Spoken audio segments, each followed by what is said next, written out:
नमस्कार दोस्तों, डिक्टेशन शुरू होगी 3 सेकंड बाद।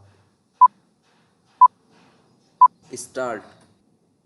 महोदय, पर्यावरण से तात्पर्य किसी एक व्यक्ति के परिवेश से नहीं वरन समाज के, राष्ट्र के और इस सारी पृथ्वी के ही परिवेश से है, जिसका प्रभाव व्यक्ति, समाज, राष्ट्र और सारे विश्व पर पड़ता है।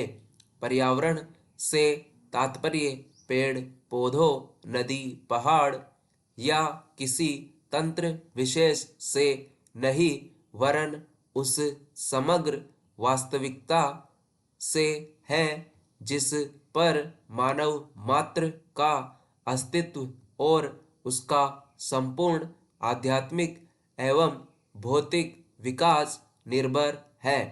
अस्तित्व केवल शारीरिक स्वास्थ्य ही नहीं, मानसिक भी। स्वस्थ शरीर में स्वस्थ मन ही अच्छे स्वास्थ्य की परिभाषा है। शारीरिक स्वास्थ्य हमारे आहार पर निर्भर है, जिसका स्रोत इस पृथ्वी का जल, थल, वायुमंडल है। मानसिक स्वास्थ्य भी प्रकारांतर से इन्हीं पर निर्भर है, क्योंकि जैसा खाए अन्न वैसा बने मन। स्वस्थ जीवन पर सबसे अधिक प्रभाव हमारे चिंतन का, हमारी परंपराओं का और उन सब परिस्थितियों का पड़ता है जो हमारे ऊपर आरोपित है या की गई है या की जा रही है। इसलिए पर्यावरण या परिवेश में जल, थल, वायु ही नहीं बल्कि वे सारे घटक महत्वपूर्ण है, जिनका कुछ भी प्रभाव हमारे जीवन पर, हमारी क्रियाशीलता पर पड़ता है। जैसे हमारे विचार, हमारे आचरण और हमारी परंपराएं एवं संस्कृति आदि। सदा से मानव की आकांक्षा उन्नति और विकास की रही है। जगत का अर्थ ही है गतिमान और गति दोनों संभव है, उन्नति की ओर भी और अवनति की ओर भी। पहली को हम प्रगति कहते हैं, दूसरी को अगति, विगति, अधोगति या दुर्गति कह सकते हैं। वास्तव में मनुष्य ऐसा जटिल प्राणी है जिसमें अनेक विरोधाभासी और असंगत प्रतीत होने वाली प्रवृत्तियां और प्रतिक्रियाएं होती है। वह कानून और व्यवस्था की मांग करता है, किंतु चलचित्र, दूरदर्शन आदि में स्वतः भड़की हिंसा या खेलों में युक्तिपूर्वक की गई हिंसा अथवा अनीति से मंत्र मुग्ध भी हो जाता है।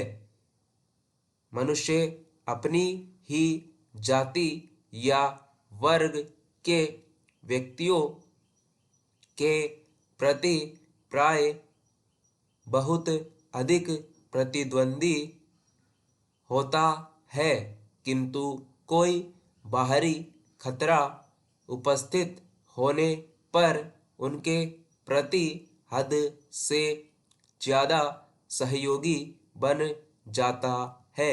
वह सड़क पर या युद्धों में सामूहिक विनाश के प्रति उदासीन रहता है, किंतु किसी खान में फंसे हुए एक व्यक्ति या किसी कुएं में गिरे हुए एक बालक की रक्षा करने के लिए ढेरों साधन जुटा लेता है। कुछ विद्वान कहते हैं कि मनुष्य बंदर की संतान हो या ना हो, किंतु उसमें खालिस बंदर की द्वैध प्रकृति प्राय ही होती है।